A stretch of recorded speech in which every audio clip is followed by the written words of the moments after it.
안녕하세요. 자유시민들의 권리와 의무, 그리고 민주주의라는 대의정치의 역할에 대한 자각을 통한 자유시민혁명을 통하여 국가를 선진적으로 나아가기를 꿈꾸는 북두시민혁명군의 전영돈입니다. 오늘은 그 민주주의와 자유와 평등 그리고 공정이라는 것을 심하게 훼손하는 정치 자작극에 대해서 한번 말씀드리려고 그래요. 물론 지난 시간에도 말씀드렸다시피 지금 악의 무리들은 밀려날지게 최후의 발악을 합니다. 지금 진정한 자유민주국가라는 것을 거부하는 국가 혼란 세력, 그리고 이념 카르텔 혹은 이익 카르텔을 형성하고 있는 민주 세력이라 하는 집단들에 의해서 독재가 벌어지고 있습니다. 그런데 우리가 한 가지를 이야기해 봅시다. 이재명이가 민주운동에 무엇을 했습니까? 민주당에 참여한 사람이면 전부 다 민주운동가입니까? 민주당이란 이름을 붙이면 다 민주운동가예요? 지금 1980년대를 벗어나면서 김대중 대통령이 된 이후 노무현부터는 전부 다 이익집단화됐습니다.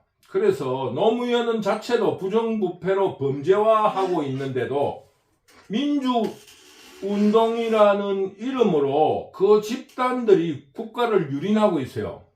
그러자 국민들이 서서히 깨어났는데 어찌된 일인지 그들은 대통령 후보라는 사람들을 약점이 있는 사람을 앞세웁니다. 약점이 있는 사람을 앞세움으로써 그들이 카르텔을 형성할 수 있는 거예요. 강력한 리더십을 발휘할 수 있는 지도자가 나오면 밑에 간신배들이 활동을 못하는데, 이재명 같은 범죄자, 허점투성이인 이재명을 앞으로 내세우고 바지 사장으로 내세우고 자기들은 뒤에서 이재명의 약점을 잡고 흔들면은 자기들의 이익이 관철되는 거예요. 그 가장 대표적인 애가 문재인 정부입니다. 문재인 정부는 아주 약체였는데 그 밑에 쥐 같은 새끼들이 온통 부정부패, 선거 부정을 통해서 그들의 이익을 챙기고 있습니다. 그래서 전번 시간에도 말씀드렸다시피 역사상에도 없고 세계사 유례에도 아주 드문 검찰총장이 현직에서 퇴직하자마자 대통령이 된 거예요. 무슨 말을 하냐? 국민들이 문재인 정부의 부정을 덜추어내라 그러는데 지금 윤석열이가 그 어떤 국민들의 요구를 무시하고 있습니다. 물론 의회 다수당을 가진 그 악의 무리들이 있으니 이걸 어떻게 못하겠다 하는 자기들의 그 어떤 정치적인 계산을 통해서 이번 총선을 통해서 압도적인 승리를 하면은 그들을 뭔가 단죄를 하겠다 이런 정치적인 계산을 하고 있는지는 알 수 없습니다.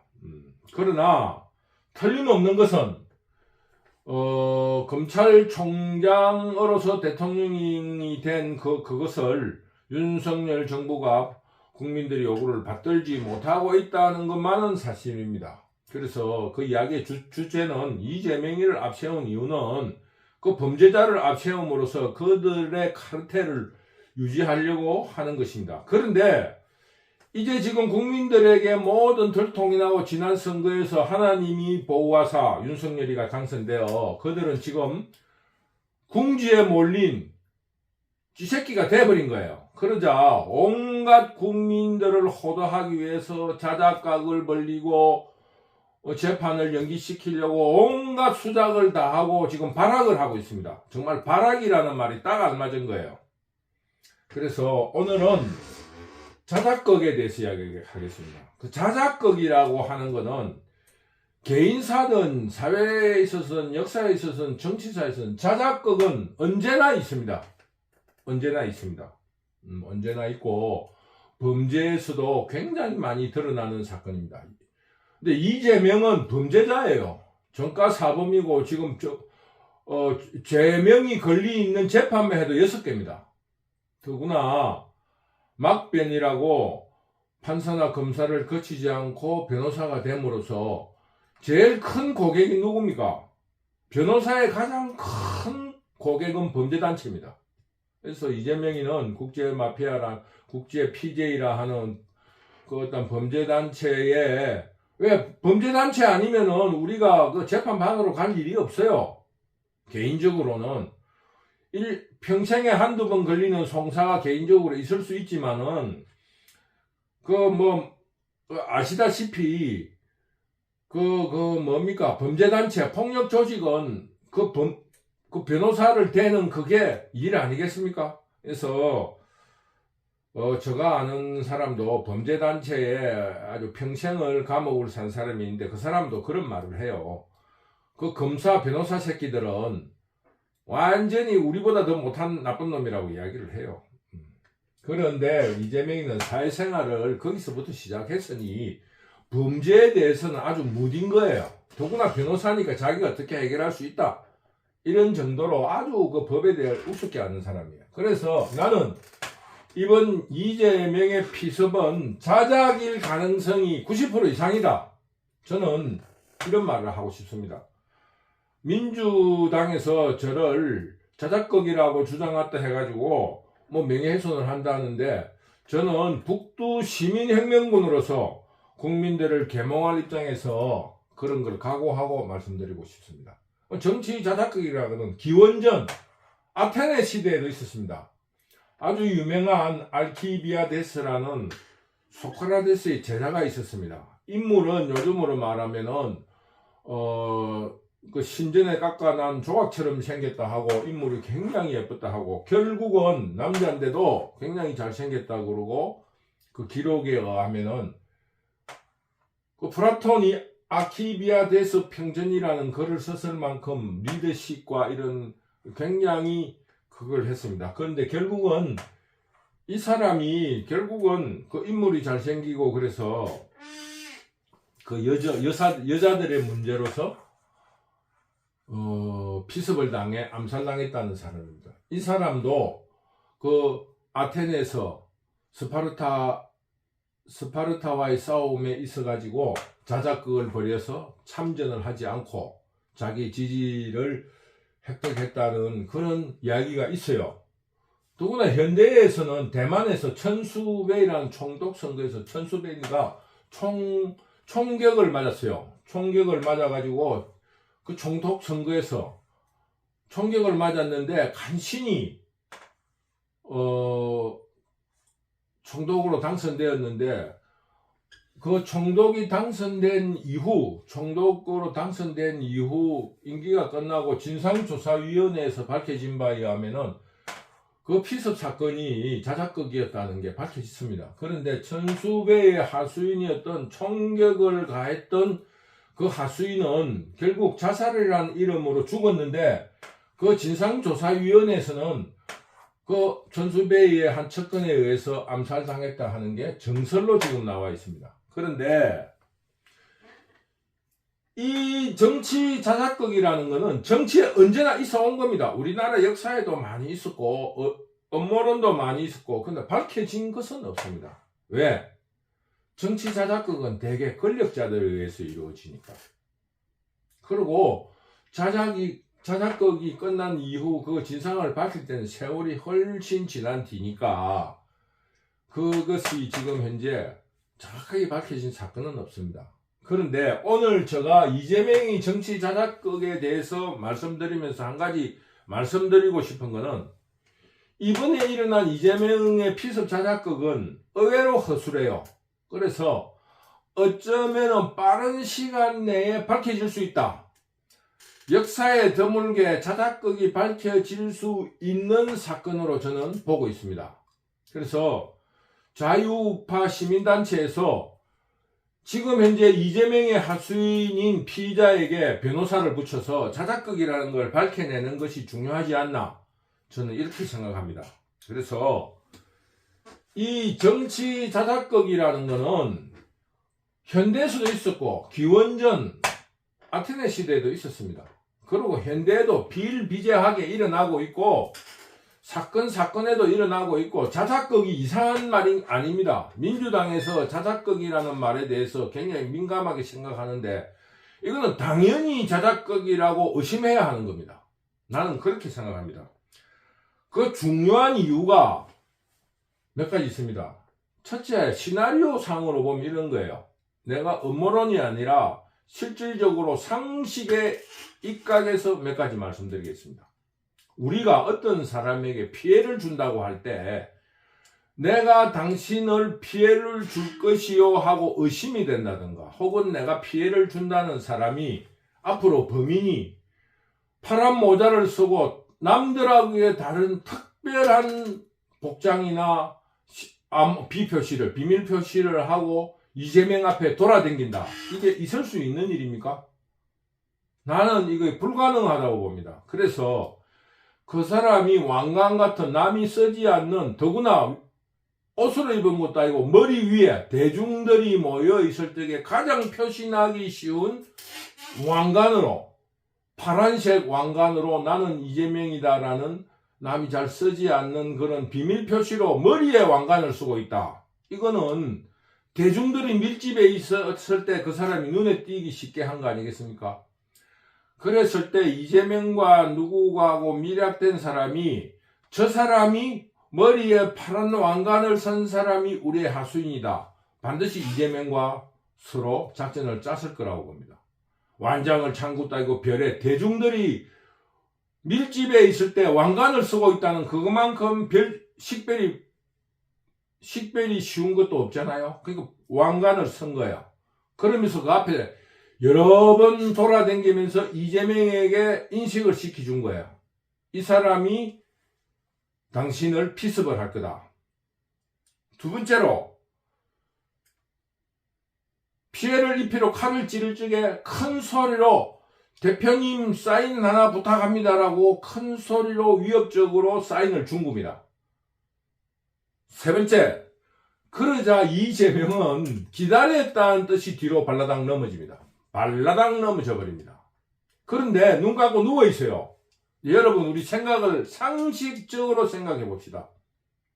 여러분이 피습을 당했어요. 1cm 정도의 열상이든 자상을 당했습니다. 피도 안 나고 휴지로 손을 막고 있을 정도예요. 손수건도 아니에요. 그냥 휴지 조그마한 걸 떼가지고 막고 있는 정도입니다. 그랬을 때 여러분 누워 있습니까? 그 사람이 어떤 피습을 할지도 모르는데 빨리 도망을 가는지 그걸 어떻게 해야지. 그 1cm 정도에서 발라당 누워가지고 죽은 척 기절하고 있다는 그거는 서로 작전이 돼 있었다는 겁니다. 그리고 넘어질 때의 상황도 의심스러워요. 왜냐하면은 작용에는 반작용이 있습니다. 만약에 칼을 팍 찌르면은 우리가 뒤로 밀리면서 앞으로 넘어올라 그럽니다. 앞으로 올라 그래요. 권투에도 그렇습니다. 권투도 탁 맞아가지고 바로 팍 넘어지진 않아요. 어떨 때 팍 넘어지느냐. 자기가 앞으로 나가려고 하는데 팍 밀리면서 뒤로 팍 넘어지는 거예요. 이렇게 뒤로, 안 그러면 뒷걸음질 칠 때 한다든가, 그게 작용과 반작용이 있습니다. 가만히 서 있을 때라든가 서로 운동을 할 적에 머리를 팍 때리면 탁 이렇게 됩니다. 앞으로 탁 옵니다. 앞으로 탁 오는 거지 뒤로 발라당 넘어질 일이 없어요. 근데 이거는 쉽게 말하면은 대표님 사인 하나 부탁합니다 하고 오면은 뒤로 넘어진다는 그 서로 사인이 있었지 않느냐. 이거는 운동적으로도 도저히 작용이 발표할 수 없고, 두 번째로 그렇게 아프고 그렇게 할 그런 그것도 아니잖아요. 1cm 찢어졌다는데. 그러니 이거는 서로 사인이 된 거다. 그리고 그 다음 사인은 뭐냐 하면은 119나 112를 불러서 헬기로 서울대학병원으로 이송시켜서 모든 언론을 차단시키는 거였습니다. 시나리오가. 그런데 실패의 이유가 여기에 있는 겁니다. 112, 119 구급대원들이 와서 보니까 1cm 정도의 열상이라 아무것도 아니니까 부산대학병원 가자! 이래 돼버린 거예요. 119에서 안 돼, 헬기 부를 필요가 없다. 부산대학 가자 하니, 여기서 지금 그 시나리오, 자작극이 비틀어지기 시작한 거예요. 그래서 부산대학병원을 가니, 부산대학병원에서도 그렇잖아요. 자기도 의료기관으로서의 책임이 있는데, 자기들이 치료를 하지 못해서 서울 갔다 오면 부산대학병원에서 얼마나 불명예스러워요. 그러니 여기서 치료하자고 하니, 여기서 치료하고 별거 아니다고 하고 수술할 것도 없고 뭐 별 큰 사고가 아니다고 하니 이 시나리오가 틀어지기 시작한 거예요. 그러니 이 사람들이 억지로 헬기를 불러라. 그래서 그런 서울대학병원에 가면은 자기들 시나리오는 그런 거예요. 거기에는 공산자파 민주당 지지자 이재명의 골수 지지자인 의사가 대기하고 있다가 중환자실에 이어가서 생명위독 이렇게 이야기하는 거예요. 생명위독. 그러면서 언론에 그 철저히 보도 통제를 하고 죽느니 사느니 하고 3일 뒤에 목에 붕대 감고 나타나야 될 자작극의 시나리오였는데 이 자작극의 시나리오가 틀어진 거예요. 그래서 역풍이 부른 거예요. 1cm로 서울 갈 일이 뭐 있고, 제가 생각해도 그렇습니다. 112 시간에서 서울대학병원까지 가는데 5시간 반에서 6시간 걸렸어요. 그 정도 걸릴 것 같으면 거기서 앰뷸런스를 타고 가도 가덕도에서 김해공항이 가까워요. 아니면은 거기서 가덕도에서 고속도로를 타도 서울까지 조금 과속을 해가 가면은 3시간 반이면 한번 갑니다. 고속도로 타는 것보다 더 오래 걸리는 시간은 국민들에게 헬기를 타고 갔다고 하는 그 쇼를 위해서, 자작극을 위해서 그랬다고 의심하지 않을 수 없는 겁니다. 모든 상황이. 그런데 그 의심에 대해서는 해명을 하지 않고 그거 자작극이라고 말한 사람을 법적 처벌을 하겠다고 그럽니다. 이게 민주주의 세력이라고 하는 사람들이 할 말입니까? 그래서 제가 말씀드리는 거는 이런 시나리오가 실패한 이유는 첫째는 경호원이 잘못한 거예요. 경호원이 그 사람들이 칼을 찌르고 보고 칼에서 피가 나는가 하고 조금 더 지켜봐야 되는데 바로 그 사람들, 왜? 그때는 경호원이 나는 시나리오를 몰랐다고 봅니다. 만약에 거기 시나리오를 알았다면 조금 더 두도, 이거 사람 죽일 놈이 아니니까. 두 번째에서 그 부산대학병원을 빡치게 한 거예요.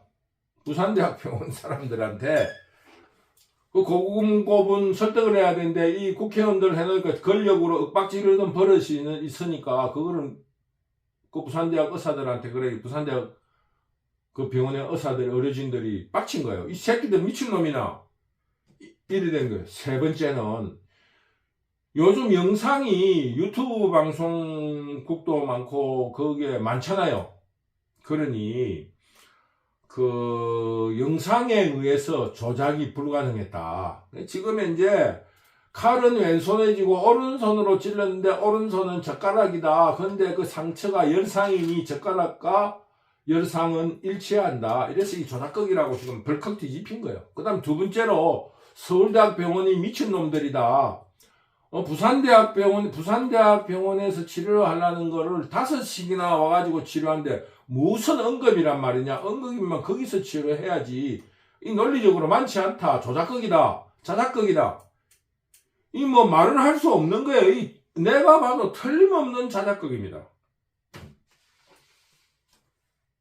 그런데 이게 문제가 무엇이 있나 하면은 그 공산자파들이 지금 현재 더욱 궁지에 몰렸잖아요. 그 다음 시나리오가 있는 거예요. 그 다음 시나리오가 첫째는 그래요. 한 번 더 피습을 당할 거예요. 한 번 더 피습을 한다든지 이런 자작극을 벌리는 겁니다. 아니면은 이재명이가 이낙연이한테 가서 잘못했다. 당신의 뜻을 받들겠고 내가 사퇴는 하지 않지만 우리가 비상대책위원회를 구성하고 어떤 대책으로 이렇게 모양 좋고 해서 단합을 하자. 그래서 이 사건을 계기로 우리가 분열되고 위기론을 조성해가지고 위기론을 조성해가지고 통합을 하자. 이 두 가지의 시나리오를 가지고 있습니다. 그리고 앞으로의 진행 과정은 모든 하수인이 그랬던 것처럼 지금 현재 이재명을 찔렸던 피의자는 죽게 돼 있다. 반드시 죽습니다. 그래서 제가 다시 한번 말씀드리지만은 우리 자유시민단체에서 변호사를 지원해야 됩니다. 그 사람을 보호해가지고 정치 자작극을 밝혀내야 된다고 생각합니다. 그리고 사필 기정이라고 우리나라에는 애국가에 나와 있습니다. 하느님이 보호하사. 저는 그걸 믿습니다. 반드시 이 윤석열이가 당선된 거는 정말 천우신조입니다. 탄핵처럼 안에서 유성민이, 김무성이, 박지원이와 손잡고 그들의 앞잡이인 이준석 등이 안에서 간첩질을 하고 난리를 쳤습니다. 근데 저는 지난 대선의 공은 안철수라고 봅니다. 안철수는 사전투표라든가 모든 간첩들의 작용을 알고 있었다고 봅니다. 그래서 안철수가 어떻게 했느냐. 사전투표를 실시한 첫날 저녁에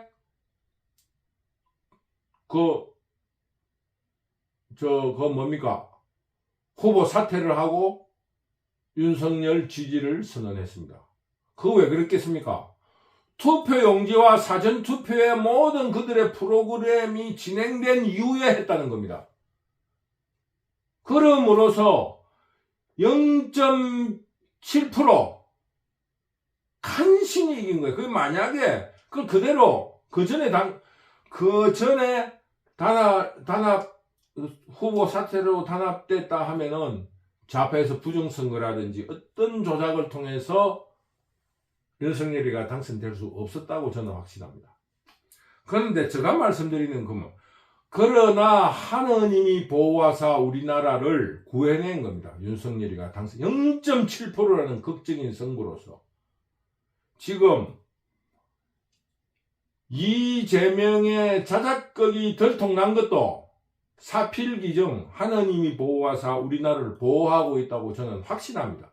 이게 만약에 이 정도로 밝히지 않고 칼이 적어도 한 1mm만 더 들어가서 피가 좀 흐르고 말이야 이래 했다고 하면은 나라 뒤집히는 거예요. 이 정말 천우신조고 지금 우리가 여러분들이 이야기하고 있지만은 이재명이는 무신불입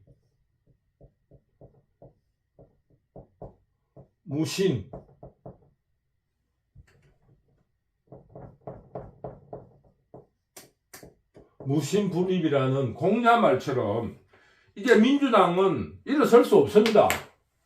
저도 용감한 축에 속하긴 하지만 이런 일에 이렇게 용감하게 나서지 않습니다.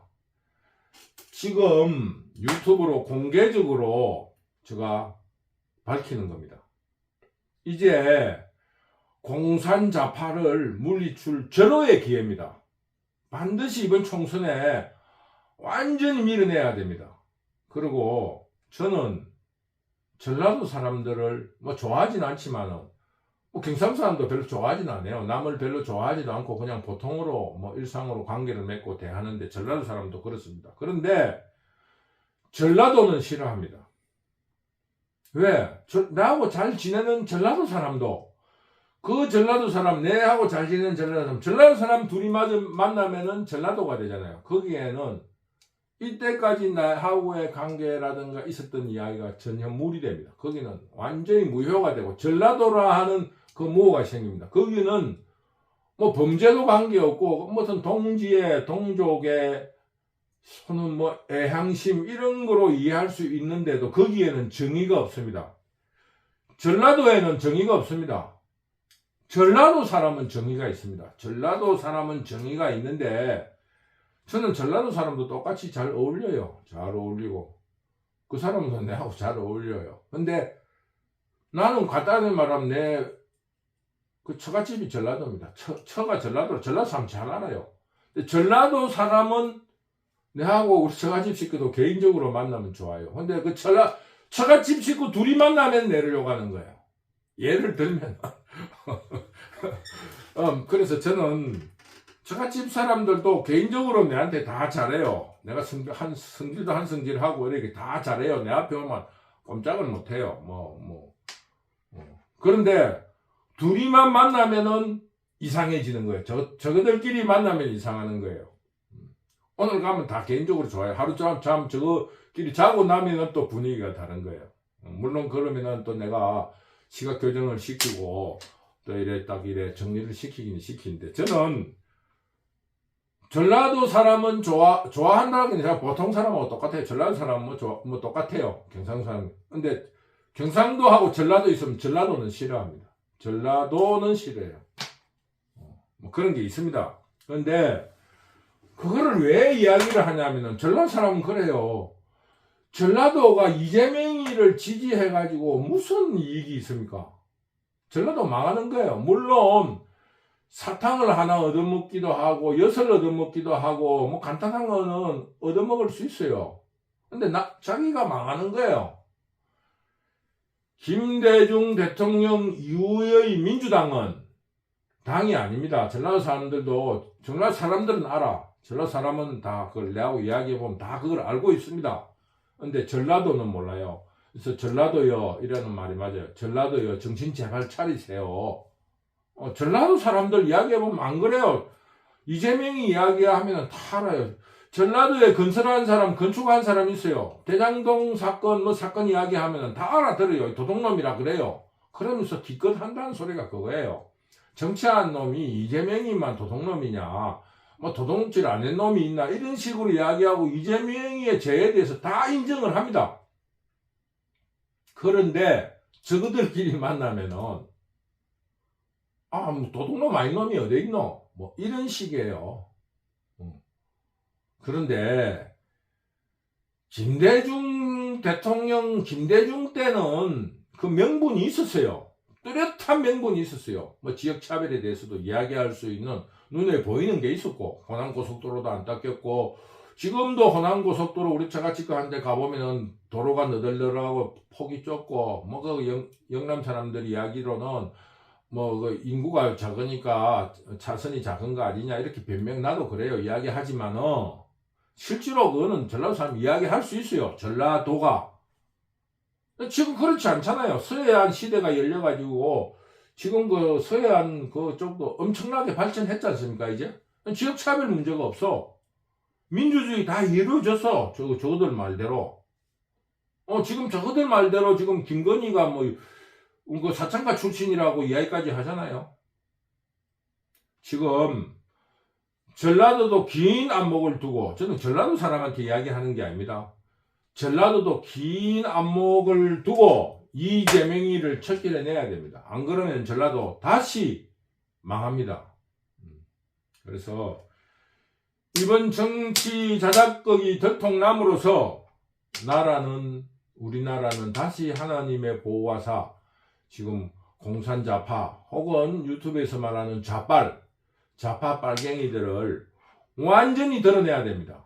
그래서 중도, 쉽게 말하면은 사회민주주의에서 어떠한 히틀러 앞에까지, 일본의 군국주의 앞에까지 정도로 폭넓은 시스템으로 자유민주주의란 폭넓은 범위 내에서 나라를 다스릴 생각을 해야지, 어떻게 김일성 체제를 모방하려고 그럽니까? 그래서 지금 민주혈통을 만들어서, 민주유공자법을 만들어서 모든 국가 특혜를 누리려 하고, 검수완박이라는 행정부 소속의 경찰만을 수사를 해서 그들은 북한의 보위부처럼 죄도 자기들끼리로는 정치적으로 벌을 안 받으려고 하는 그런 북한 시스템을 90% 만드는 거예요. 검수완박도 국가 보위부 체제의 북한 흉내예요. 그리고 지금 민주화 유공자법도 전부 다 철폐시켜야 됩니다. 그게 백두혈통을 만드는, 혁명혈통을 만드는 북한을 흉내내는 겁니다. 민주사회에서 어떻게 계급적인 신분을 가질 수가 있습니까? 반드시 철폐해야 되고, 이번에 총선에서 압도적인 승리를 통하여 그 공산 좌파들을 밀어내야 합니다. 그리고 압도적인 자유우파들의 정당이 이루어지면은 우리 시민들이 자각해서 시민혁명을 일으켜야 됩니다.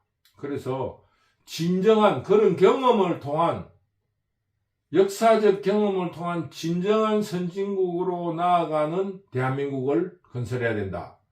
이것이 나의 꿈입니다. 오늘 이재명의 정치 자작극은 내가 추론할 적에 자작극이 거의 확실하다. 왜? 첫째는 정치 자작극이 언제나 있어 왔다. 있을 수 있다. 이런 거를 대전제로 하고, 두 번째로 여러 가지 제가 설명한 대로 상황들이 자작극이다. 이런 거를 말씀드리면서 이번 총선에 자유우파들이 200석이 넘어도 괜찮습니다. 대단결에서 총선에 대승리를 이루자. 세 번째, 전라도 사람들은 모두 다 알고 있습니다. 제가 만나본 여러 사람들은. 그러나 전라도는 문제가 있다. 그러니까 전라도 사람들이 전라도를 깨우쳐야 됩니다. 그거는 여러분들을 위해서도 그렇고 여러분들 후손을 위해서도 그렇습니다. 전라도 사람들이요, 전라도를 깨우쳐라. 이게 오늘의 강연의 주제입니다. 그리고 조심해야 될 거는 그 피의자가 이재명이에 엮여가지고 죽은 사람이 직접 관련자만 해도 5명이고 반개 관련자로 8명이 죽었습니다. 그리고 이 사람도 반드시 죽을 겁니다. 그러니 자유우파 시민단체에서 변호사를 지원해라. 그것이 여러분들에게 드리는 간곡한 부탁입니다. 감사합니다.